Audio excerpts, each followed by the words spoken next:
ಮಾಡುತ್ತಾರೆ. ಕರ್ನಾಟಕದ ಶಕ್ತಿಶಾಲಿ ಗಂಡು ಕಲೆಗಳಲ್ಲಿ ಒಂದು.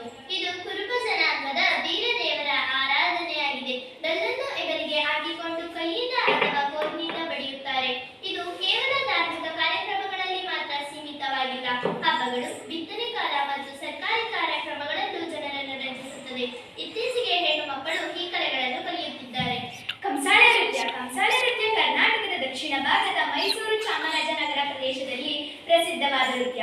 ಈ ನೃತ್ಯ ಮಾಡುವ ಕಲಾವಿದರ ಕೈಯಲ್ಲಿ 2 ಕಂಸಾಳೆಗಳಿರುತ್ತದೆ. ಕಂಸಾಳೆಗಳಿಂದ ಜೇಂಕಾರದ ಧ್ವನಿ ವಿಶೇಷ ಸೊಬಗನ್ನು ನೀಡುತ್ತದೆ. ಜಾತ್ರೆ, ಹಬ್ಬ, ಸಾಂಸ್ಕೃತಿಕ ಕಾರ್ಯಕ್ರಮಗಳಲ್ಲಿ ಈ ನೃತ್ಯವನ್ನು ಮಾಡುತ್ತಾರೆ. ವೀರಗಾಸೆ ನೃತ್ಯ. ವೀರನ ಕಥೆಯನ್ನು ಗಾಸೆ ರೂಪದಲ್ಲಿ ಹೇಳುವುದು ಈ ನೃತ್ಯ. ವಿಶೇಷವಾಗಿ ಲಿಂಗಾಯತ್, ವೀರಶೈವ ಪರಂಪರೆಯ ಬಸವಣ್ಣ, ಅಲ್ಲಮ್ಮ ಪ್ರಭು ಮಾಚಯ್ಯ ಮೊದಲಾದ ವೀರರ ಜೀವನ ಸಾಹಸಗಳನ್ನು ಪ್ರದರ್ಶಿಸುತ್ತದೆ.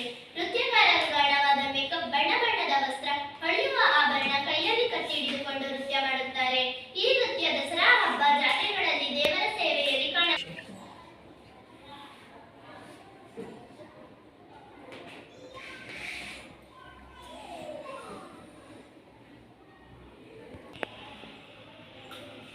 ಯಕ್ಷಗಾನ ಕರ್ನಾಟಕದ ಕಾಡಲ್ಲಿ ಮತ್ತು ಮಲೆನಾಡಿನ ಪ್ರದೇಶದಲ್ಲಿ ಪ್ರಸಿದ್ಧವಾದ ನೃತ್ಯ. ಈ ನೃತ್ಯ ಮಾಡುವಾಗ ನೃತ್ಯ, ಸಂಗೀತ, ಸಂಭಾಷಣೆ ಮತ್ತು